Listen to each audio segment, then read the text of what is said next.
ప్రకాశం జిల్లా దర్శి మండలంలో మద్యం సేవించి వాహనాలు నడిపే వారిపై చట్టపరమైన చర్యలు తప్పవని దర్శి ఎస్ఐ మురళి హెచ్చరించారు.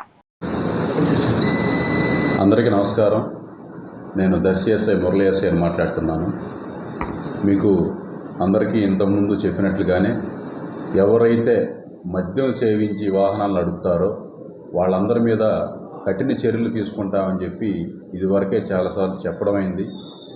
దానిలో భాగంగానే మీరందరూ గమనిస్తే మద్యం సేవించి వాహనాలు నడిపే వాళ్ళని మేము ప్రతిరోజు drunk and drive test conduct చేసి చాలామందిని మా అదుపులో తీసుకోవడం జరిగింది. అలా అదుపులో తీసుకొని వాళ్ళందరినీ కూడా కోర్టులో కూడా హాజరు పెట్టడం జరిగింది. కోర్టులో హాజరుపరచగా వాళ్ళల్లో 36 మందికి 10,000 రూపాయల జరిమానా విధించారు గౌరవ జడ్జి గారు.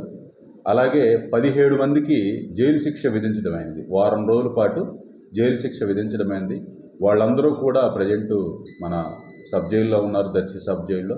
ఇంకా ముందు ఇంకా చాలామందిని కోర్టులో హాజరుపరుస్తాము, ఇంకా పట్టుకొని కోర్టులో హాజరుపరిచి వాళ్ళందరికీ కఠిన చర్యలు 10,000 రూపాయల జరిమానా కానీ లేదంటే జైలు శిక్ష కానీ విధించడం జరుగుతుంది.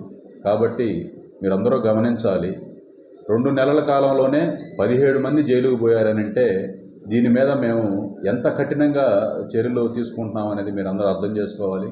కాబట్టి కూడా ఎవరు మద్యం సేవించి వాహనాలు నడిపి ఎదుటివారి ప్రాణాలని తీయడం అనేది చాలా నేరం.